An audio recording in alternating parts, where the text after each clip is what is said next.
আসসালামু আলাইকুম everyone. I hope সবাই অনেক ভালো আছেন। আজকে নিয়ে আসলাম অনেক দিন পর বাংলাদেশি সবজি যেমন কাঁকরোল রেসিপি। তো কাঁকরোল দিয়ে আজকে আমি রুই মাছ দিয়ে রান্না করব, সঙ্গে দুটো আলু আমি অ্যাড করেছি। তো এখানে আমি রুই মাছগুলোকে প্রথমেই কেটে ধুয়ে হলুদ এবং লবণ দিয়ে ভেজে নিয়েছি। তো এখন চলে আসলাম রান্না করতে। তো রান্নার সময় আমি হাঁড়িতে আগে কেটে রেখেছিলাম পেঁয়াজ কুচি, টমেটো কুচি এবং দিয়েছি আদা রসুন পেস্ট। এটা আদাটা আপনারা চাইলে স্কিপ করতে পারেন, তবে আমি একসাথে আদা রসুন পেস্ট করে রেখেছিলাম, যার জন্য একসাথেই সামান্য পরিমাণে দিয়ে দিয়েছি। আর লবণ দিয়ে আমি প্রথমেই মশলার গ্রেভিটাকে খুব ভালো মতো নরম করে নিয়েছিলাম সামান্য। তারপর এই পর্যায়ে দিয়ে দিচ্ছি শুকনো গুঁড়ো মশলাগুলো, যেমন হলুদ গুঁড়ো, মরিচ গুঁড়ো, ধনে, জিরা এবং কারি পাউডার এবং সামান্য একটু পাপরিকা গুঁড়ো। তো এগুলো দিয়ে সামান্য একটু পানি দিয়ে মশলাটাকে আমি আবারও বেশ কিছুক্ষণ কষিয়ে একদম নরম করে ফেলবো পেঁয়াজটাকে। তো যখন তেলটা উপরের দিকে ভেসে আসবে তখন বুঝে নেবে যে মশলাটা ভালো মতো কষানো হয়ে গিয়েছে।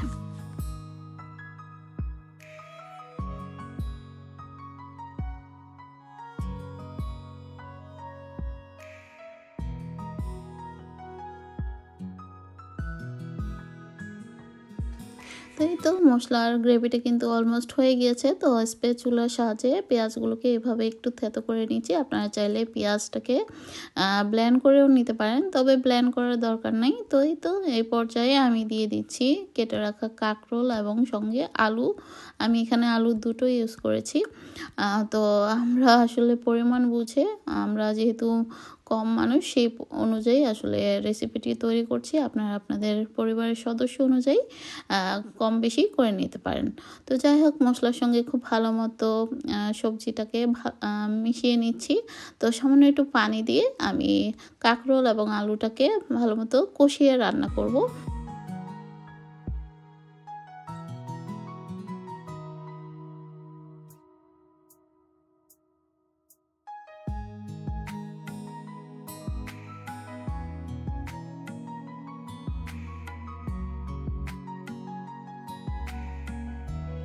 তো ফিরে আসলাম কিছুক্ষণ পর। এই পর্যায়ে আমার কাঁকরোল এবং আলুটাও মোটামুটি সিদ্ধ হয়ে আসছে। এই পর্যায়ে ভেজে রাখা মাছগুলো আমি দিয়ে দিলাম। তো ভেজে রাখা মাছ দেওয়ার পর এর সঙ্গে দিয়ে দিব আরও অন্যান্য যে ইনগ্রিডিয়েন্টসগুলো, যেমন কাঁচামরিচ, ধনেপাতা আর লবণটা টেস্ট করে এখনই দিয়ে দিতে হবে। আর ঝোলের পরিমাণটা যে যেরকম রাখতে চান সেরকম আসলে দিয়ে দিতে হবে। আর আজকে আমি বিলেতি ধনেপাতা এবং দেশি ধনেপাতা দুটোই দিয়েছি।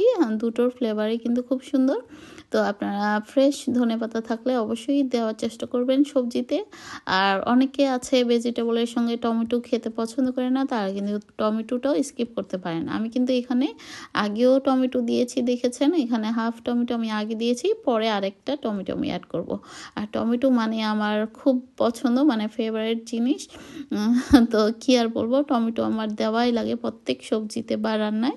আপনারা হয়তো যারা আমার রেসিপিগুলো দেখেন তারা তো জানেনই, আমি প্রত্যেক খাবারেই কিন্তু টমেটোটা অ্যাড করি, আর খেতেও খুব সুস্বাদু হয়। এভাবে যদি একবার রান্না করে দেখেন তাহলে নিজেরাই বুঝতে পারবেন যে টমেটো দেওয়ার কারণে সবজির টেস্ট আরও দ্বিগুণ বেড়ে যায়। আর সঙ্গে আলু তো থাকবেই।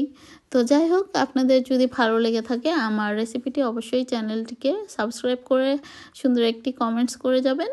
আর এই তো আমার রান্নাটা কিন্তু অলমোস্ট হয়ে গেছে। তো শেষের দিকে আবারও কিছুটা আমি ধনেপাতা দিয়ে চুলাটা অফ করে দিয়েছি। এখন আমার খাবারের টাইম হয়ে গিয়েছে, আমি এখন খেতে বসে গেলাম।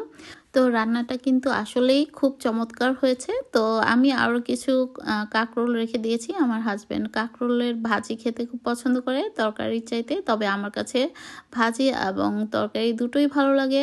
তো কাঁকরোল ভাজির রেসিপিটিও আমি অন্য আরেকটা ভিডিওর মাধ্যমে আপনাদের সঙ্গে শেয়ার করব। তো আজ এ পর্যন্তই। সবাই ভালো থাকবেন, আমাদের জন্য দোয়া করবেন, আর আপনাদের জন্য রইল অনেক দোয়া। আল্লাহ হাফেজ। Thank you for watching.